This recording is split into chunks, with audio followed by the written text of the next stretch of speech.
What's up, everybody, and thanks for checking in with us here at bballunlocked. Do me a favor and make sure you give this video a thumbs up, tap the notification bell, and subscribe if you haven't already.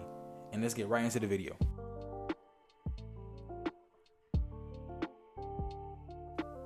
So guys, there's been lots of talks with 76ers, Ben Simmons, Rich Paul, and we are still yet to find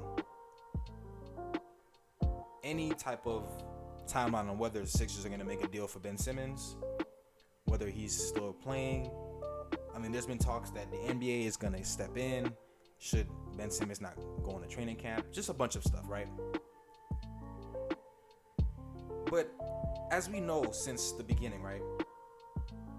Well, since the playoffs, Ben Simmons and the 76ers remain on opposite sides since they were eliminated in the second round of the playoffs by the Atlanta Hawks, right?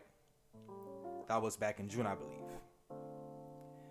Now, Simmons, who is still under contract for 4 more seasons, he would like to be traded to play elsewhere. The 76ers would like to trade him, but only for a return they believe would equate to how they value Ben Simmons. I mean, he's a 3-time All-Star and an elite defensive player with a very high basketball IQ. He just doesn't shoot the ball. That's the problem. But so far, a deal hasn't happened. And until it does, both sides are locked together. Now, we all know the previous reports that Simmons has sought a trade out of Philadelphia.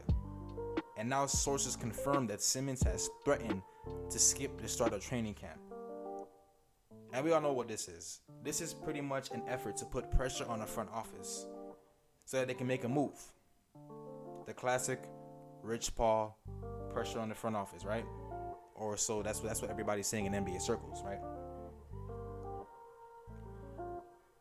But here we are now, right?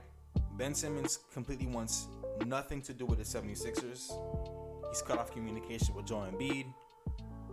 He doesn't like what Doc Rivers had to say.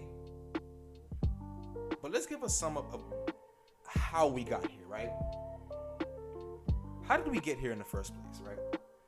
Well, a lot of people would say that the moment Simmons passed up a wide open dunk to Matisse Thybulle with 4 minutes left in Game 7 of the Eastern Conference semifinals against the Hawks. I mean, I'll be honest, guys. When I saw that, it was crazy. I jumped out of my seat. And after that game, most league insiders believed his exit from Philadelphia was inevitable after that performance. And what made it worse was Coach Doc Rivers, as I said earlier, who defended Simmons all season, was asked after that Game 7 loss if Simmons could be a championship level point guard. And his response to that was he doesn't know the answer to that. Pretty blunt, he just had no idea. Now, I always say that part of the reason that Coach Doc Rivers would defend Simmons all season was that it was in an attempt to boost the confidence of his key player.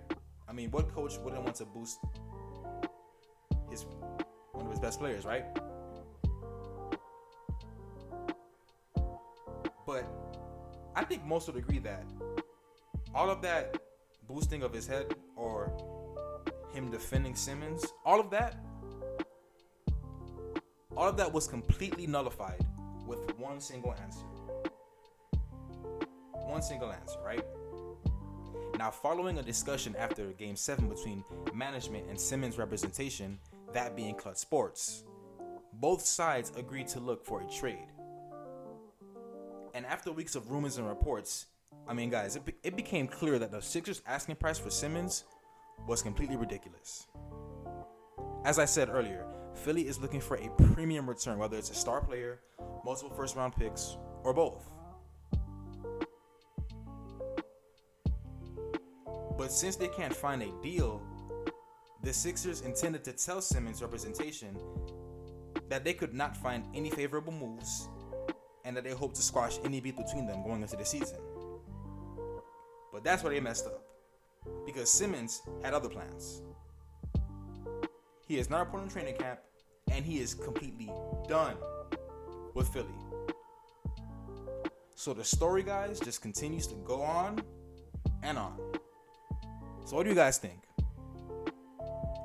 Again, I appreciate you all. Subscribe and like the video if you enjoyed it.